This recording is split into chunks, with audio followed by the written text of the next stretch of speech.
DC का लोग message किया है, अपडेट किया है, जी नहीं, सवाल नहीं उठता है।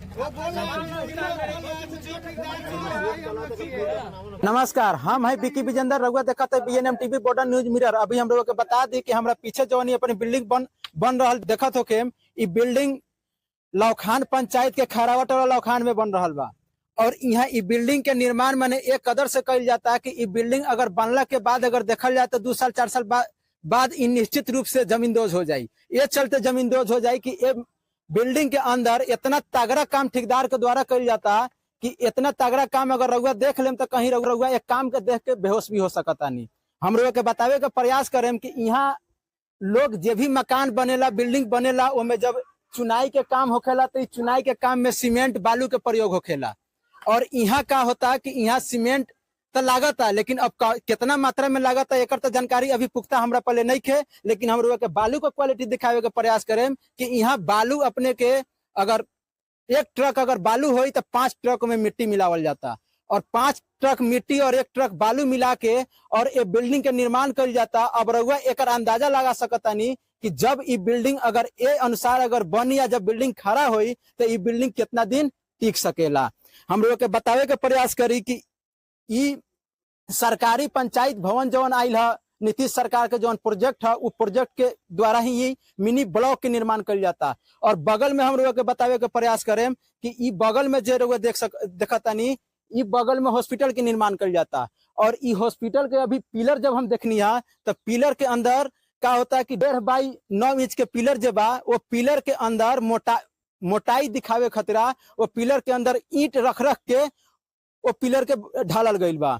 हम लोग के ये भी बतावे का प्रयास करें कि यहाँ जो कैमरा पर्सन से चाहे कि नजदीक में आई और यहाँ ये बीम को क्वालिटी दिखावे का प्रयास करी कि ये बीम के जवन रिंग जवन बांधल जाता ये रिंग अपने के नजर आई 1.5-2 फीट पर जवन रिंग बांधल जाता। अब बताएं कि जवन रिंग 6 इंची पर बांधे के चाहिए वो रिंग अपने के 1.5-2 फीट पर नजर बांध के और ये बिल्डिंग के निर्माण कर जाता। अब ये बिल्डिंग के निर्माण जब ये तरीका से हुई तो ये बिल्डिंग कितना दिन चल सकेला।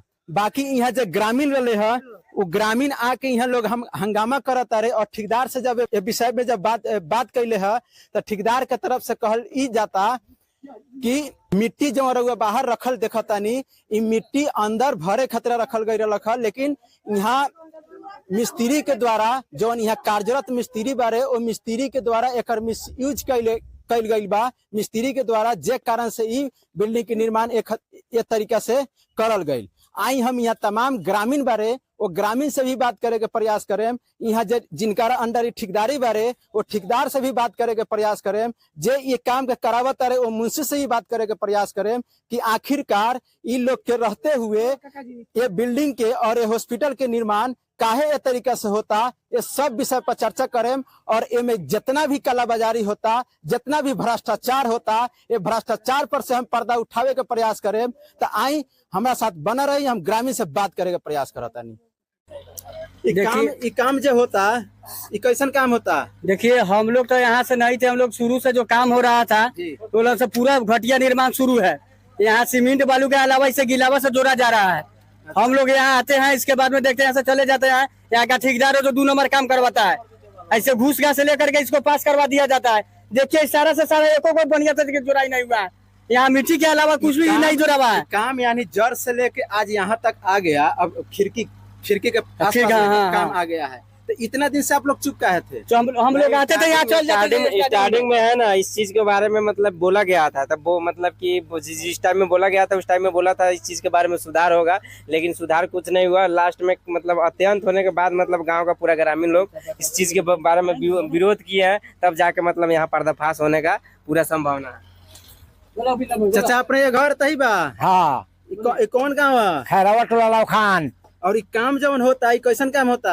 ई काम 3 नंबर एगो 2 नंबर होकले 3 नंबर होता। काहे 3 नंबर काम होता? ई ठेकेदार के कमी बा कहे मतलब पहले से लोग कही लगता यहाँ के धनिक बा कहे मतलब चला यहाँ के धनिक तक अलग अपना ला अलग ये गाँव ला कला थोड़ा ही खराबी काम करी लेकिन ई काम ऐसा होई था आज से कहे के मतलब यहाँ के खैरावा टोला के जानता लइका फैका टोटल आई ये में आ कहला जाता के मर जाई त ठीक हो जाई। तो जे यहाँ ई कमुआ करावत तरन एक गाँव के बरन हाँ लक्ष्मी पुलाव खान के बारन तो उनकरो बाल बच्चा तो यही ना उनकर बाल बच्चा में कैसे आई काहे वो तो लक्ष्मीपुर के बारन कैसे आई कहे के मतलब ये लंगे नु बाल बच्चा लोग रही ये गाँव में के नु रही और जगह के थोड़ा ही रही। एक काम अगर 2 नंबर होता अच्छा काम नहीं करते में आगे सरकार अधिकारी लोग से क्या कहे के चाहे कहे के चाहिए ऐसे कहे के मतलब काम के कहला बहुत बढ़िया से करो आके देख के कहे के बढ़िया से काम होई त ठीक बात ना होई त कहला बंद हो जाए। हाँ अभी तक ले जितना काम हो गइल बा हाँ ये अगर 2 नंबर काम भाई टिकाऊ नहीं खे तो एक कहला बरोबर कह के कहला ढा के कहे के अथी होई माने एक फिर से तुरवावे के विचार हाँ फिर से टूटी सही होगा तब मतलब क्या ना